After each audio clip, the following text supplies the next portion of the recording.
सिरिपुरम नामक एक गांव में राघव और चंद्रवती नामक पति पत्नी रहते थे। उनका विराज नामक एक बेटा भी था। चंद्रवती का पति और उसका बेटा दोनों उसी गांव में काम करते थे। चंद्रवती बहुत ही कंजूस थी। उसे कभी भी पैसे खर्च करना अच्छा नहीं लगता था, इसीलिए वो घर पे सिलाई करके पैसे कमाती थी। एक दिन उसके पति और बेटा दोनों काम के लिए जाते हुए चंद्रवती के पास जाकर पैसे पूछते हैं। माँ, मुझे अपने दोस्तों के साथ बाहर जाना है, मुझे 500 रुपए दीजिए ना। चंद्रवती, मुझे भी आज 100 रुपए की जरूरत है। उन दोनों के ऐसे पूछने पर वो अंदर जाकर पैसे लेकर बाहर आती है। बेटा, ये लो 100 रुपए, और सुनिए, ये लीजिए 10 रुपए। तुम दोनों ने पूछा इसलिए इतना तो भी पैसे मैंने दिया, वरना मैं ये भी नहीं देती। तुम दोनों को पैसे बचाना सीखना होगा। ऐसे चंद्रवती उन दोनों से बात करती है। पापा, आपने देखा, मैंने माँ से 500 रुपए पूछा है, लेकिन वो मुझे 100 रुपए देकर ये कह रही है कि मुझे पैसे खर्च करना सीखना होगा। देखा आपने? बेटा, तुम्हारी माँ के बारे में तो हम जानते ही हैं। उसने हमें पैसे दिया, यही बड़ी बात है। तुम्हें तो वो कम से कम 100 रुपए दी है, मुझे देखो 10 रुपए दिया है उसने। ऐसे ही बाप बेटे दोनों हर रोज चंद्रवती के कारण किसी न किसी बात पे दुख होते थे। ऐसे कुछ दिन बीत जाते हैं। एक दिन सरला नामक एक औरत चंद्रवती के पास सिलाई करवाने जाती है। उसको कपड़ा देकर वही बैठकर चंद्रवती से बात करती रहती है। चंद्रवती के घर में तो सभी काम करते हैं, और इतना ही नहीं, ये इतनी कंजूस है कि घर कोई आए भी तो उन्हें कॉफी तक नहीं देती है। इसे सिर्फ पैसे बचाना आता है, खर्च करना नहीं। इसीलिए मुझे अपनी बहन की बेटी का रिश्ता यहाँ लाकर चंद्रवती के बेटे से उसकी शादी करवानी होगी। ऐसे ही वो भी खुश रहेगी। चंद्रवती, मेरी बहन की बेटी ना बहुत पली बड़ी है और बहुत समझदार भी है। वो घर पे रहकर पैसे कमाती है, और इतना ही नहीं, मेरी बहन की बेटी ना बहुत अमीर भी है। अब उनका भी तो एक ही बेटी है। वो सोच रहे थे कि कोई अच्छे नौकरी करने वाले मर्द से उसका शादी हो जाए, और अब तुम्हारा बेटा भी तो अच्छी नौकरी ही कर रहा है, तो क्यों ना हम उन दोनों की शादी करवा दे।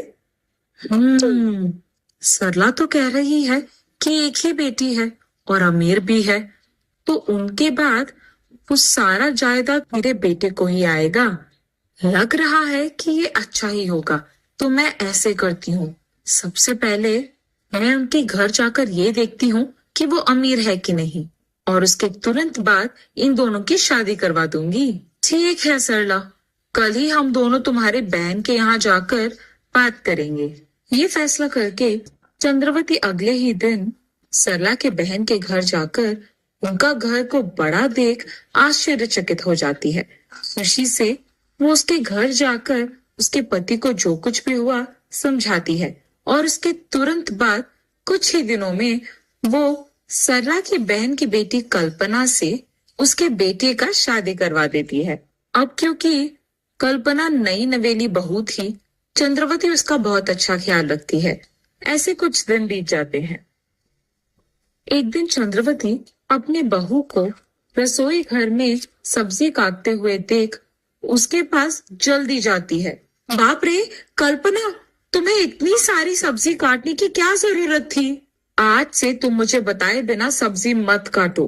फिलहाल तुम सिर्फ इन 4 टमाटर को काटकर खाना पकाओ, और उसमें मिर्ची पाउडर ज्यादा डालो, और बस सभी के लिए ये ठीक रहेगा। ऐसे कहकर वो उसके बहू के बगल में ही रहकर उससे सब्जी बनवाती। इतने में बाहर से सब्जी वाले को सुनकर कल्पना बाहर जाती है। कल्पना को वहां जाते देख चंद्रवती भी उसके पीछे वही जाती है। भैया, 1 डजन केले का सब्जी दीजिए। बेटा, 1 डजन केले के सब्जी का कितना दाम है? जी, वो 60 रुपए है। बाप रे, क्या 60 रुपए? तो फिर तुम मेरे बहू को 1 डजन मत दो, 10 रुपए में जितना आएगा उतना ही दो। ऐसे कहकर वो सब्जी बेचने वाले को सिर्फ 10 रुपए देकर वहां से चली जाती है। इसी कारण तो सब्जी वाला कल्पना को सिर्फ 10 रुपए के सब्जी देता है। चंद्रवती के ऐसे करने के कारण कल्पना उसी के बारे में सोचते हुए गुम हो जाती है, इतना कि वो उसके पति का आना भी नहीं देखती है। अरे क्या हुआ कल्पना, तुमने तो मेरा आना भी नहीं देखा, इतना क्या सोच रही हो? उसके पति के ऐसे पूछने पर जो कुछ भी हुआ वो उन्हें समझाती है। अरे कल्पना, तुम माँ के बारे में इतना सोच रही हो, फिक्र मत करो, माँ बचपन से ऐसे ही है। वैसे मैंने सोचा कि तुम्हें शादी से पहले ही माँ के बारे में सब कुछ पता है। मेरी माँ ने हमारी शादी इसलिए करवाई है क्योंकि तुम अमीर हो, इसलिए उन्होंने तुम्हारे पास दहेज भी नहीं लिया। ज्यादा सोचो मत, बस माँ की बात मान लो। तो इसका मतलब ये है कि मेरी सासू माँ पैसों को ज्यादा गौरव देती है। मुझे कुछ भी करके उनको सबक सिखाना होगा, वरना ये भी हो सकता है कि वो मुझे एक न एक दिन घर से बाहर निकाल दे। इससे पहले मुझे उनका बर्ताव बदलना होगा। ये फैसला करके वो अगले दिन उसके सासू माँ के आने से पहले ही खाने में ज्यादा सब्जी और कम मिर्ची पाउडर डालकर बनाती रहती है।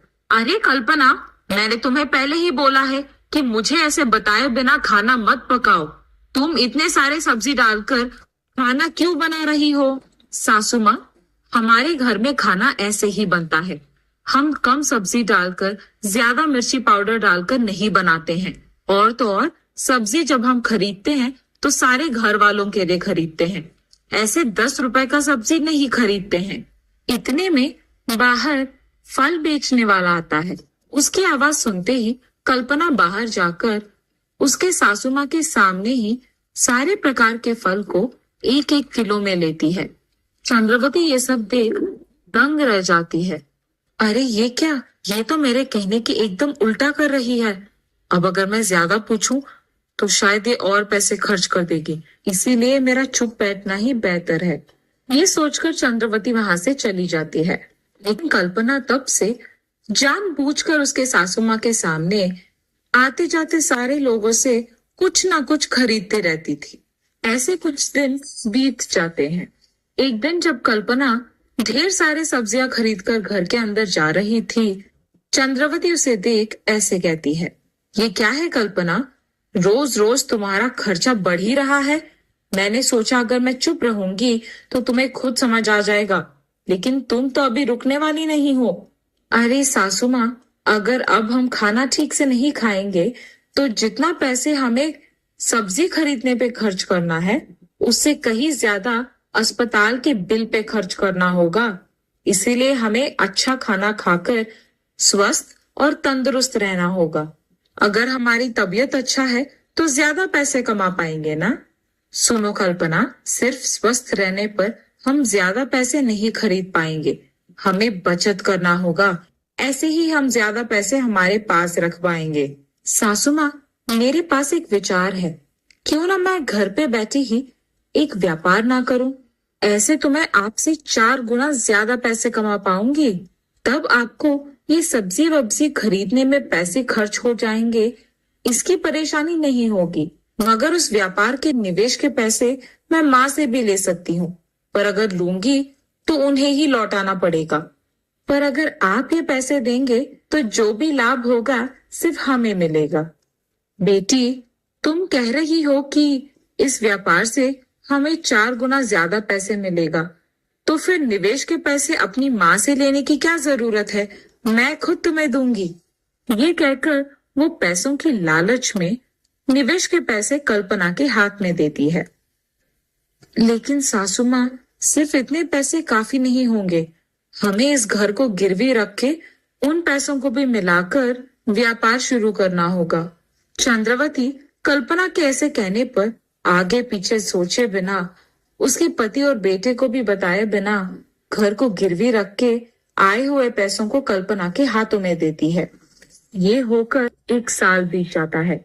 उसके बावजूद कल्पना कोई भी पैसे चंद्रवती को लाकर नहीं देती है। ये देख चंद्रवती परेशान हो जाती है। चंद्रवती कल्पना के पास जाकर उसके पैसे पूछती है। हाँ सासू माँ, आपने मुझे पैसे कब दिया, और आप मुझे भला देंगी भी क्यों? कल्पना के मुंह से ये बातें सुनकर चंद्रवती चौंक जाती है और उसके बेटे विराज को जाकर जो कुछ भी हुआ बताती है। माँ, आप फिक्र मत करो, मैं अपनी बीवी के पास जाकर ये पता करूंगा कि उसने आपके पैसे क्यों नहीं लौटाए। उसकी माँ से ये कहकर विराज उसके कमरे में जाकर सोच में पड़ जाता है। मेरी माँ अगर इतना दुखी है तो इसका मतलब यही है कि मेरी बीवी ने उनसे पैसे लिया ही होगा। लेकिन मेरी बीवी तो अमीर है, वो माँ से भला पैसे क्यों लेगी? कल्पना से पूछकर भी कोई फायदा नहीं है, इसलिए मुझे ही उसके बारे में सच पता करना होगा। ये फैसला करके वो शहर में रह रहे उसके बीवी के रिश्तेदारों के पास जाकर सच का पता लगाता है। तब उसे ये पता चलता है कि उसकी बीवी अमीर ही नहीं है। कल्पना के माँ बाप ने उसकी माँ चंद्रवती से झूठ कहा था। ये सुनकर विराज दंग रह जाता है और घर आते ही उसके माँ के सामने ही कल्पना का सच पूरा बाहर निकाल देता है। क्या तुम अमीर नहीं हो? देखो कल्पना, तुम अमीर नहीं हो ठीक है, लेकिन तुमने मेरे पास जो पैसे लिया है वो तो लौटा दो। सासू माँ, मुझे माफ कीजिए।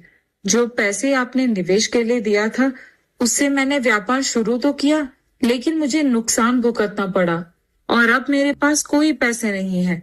मुझे पता नहीं चल रहा था कि आपको मैं ये कैसे बताऊं, इसीलिए मैंने झूठ कह दिया कि आपने मुझे पैसे ही नहीं दिया।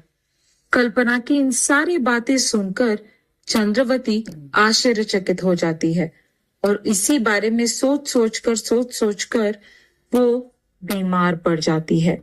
चंद्रवती को ऐसे देख विराज अस्पताल से डॉक्टर घर लेके आता है और वो डॉक्टर चंद्रवती का जांच पड़ताल करके यही बताता है कि उन्हें अच्छी पोषक आहार खाना है और समय पे दवाई भी लेना है।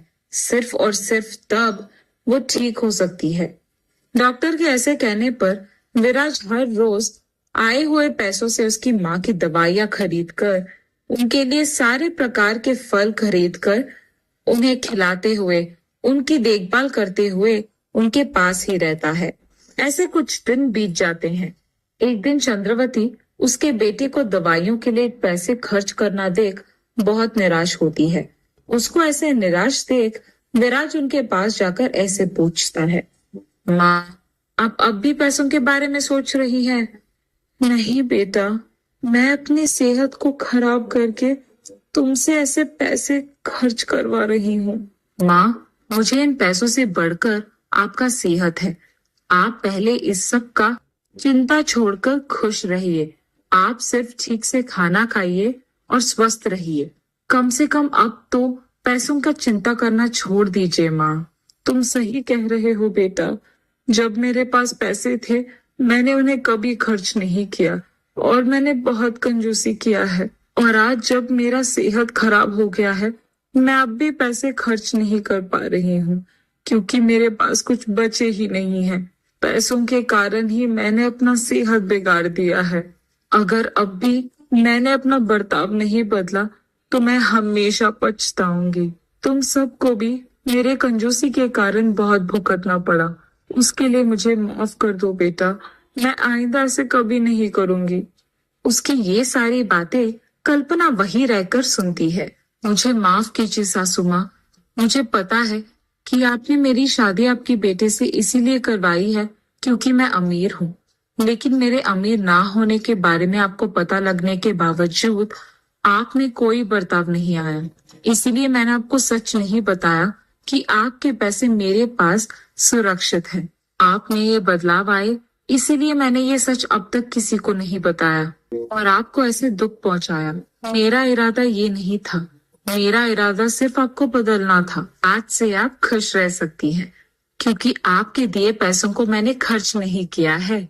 बेटी, मेरे ही कारण और मेरे बर्ताव के ही कारण तुमने ये सब किया और तुम्हें इतना करना भी पड़ा। इसीलिए इस सब का गलती मैं अपना मानती हूँ। तुम्हारे पास ये सब पैसे रखकर भी तुमने उसे कभी खर्च नहीं किया। इससे तुम्हारा गुण पता चलता है। अब से मैं किसी को भी अपनी कंजूसी से ऐसे दुख नहीं पहुंचाऊंगी। ये वादा करके चंद्रवती उसके बर्ताव में बदलाव लाती है और उसके घर और परिवारवासी सारे खुश रहते हैं।